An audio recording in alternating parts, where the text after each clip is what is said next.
Hello everyone, myself Dr. Anindita Rai Choudhury, currently working as an assistant professor in the Department of Computer Science at Sarojini Naidu College for Women, Kolkata, West Bengal.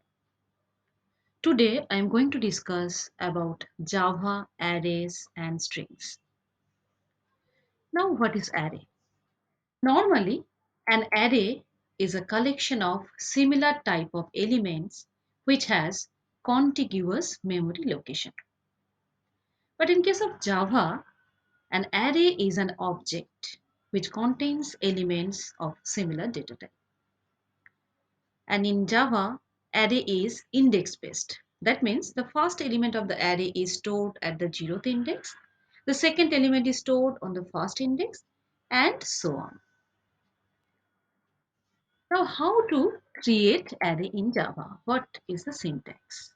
You can see here we can create array in Java using three different syntaxes. All are written in this particular slide. Now let's take one simple example of single dimensional array in Java. So here I have created a one dimensional array of integer data type.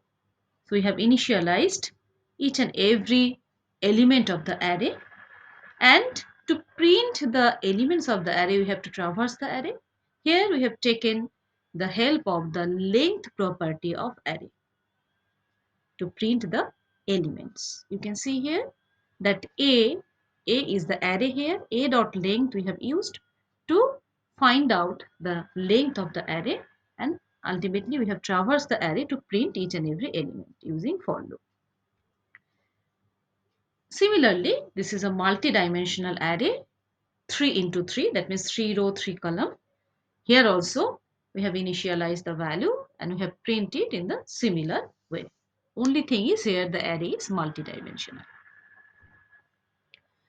Now some simple programs can be easily written using this concept of array.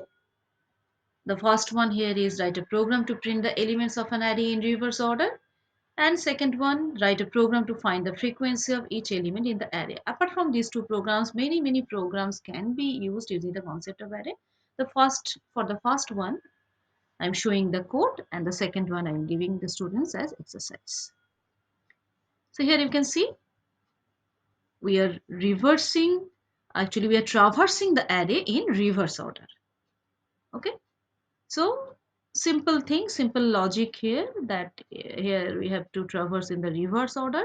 That means from the length of the array to ultimately the 0th index. So that's thing actually here implemented, and ultimately we get the output of element in reverse order.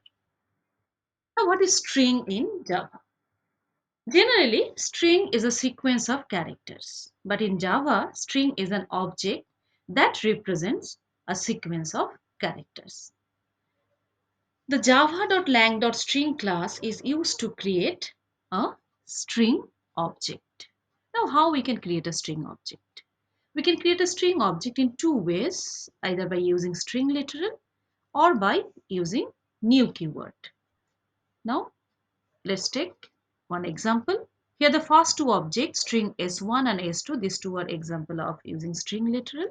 And third one, string S3 is an example of creating the object using new keyword.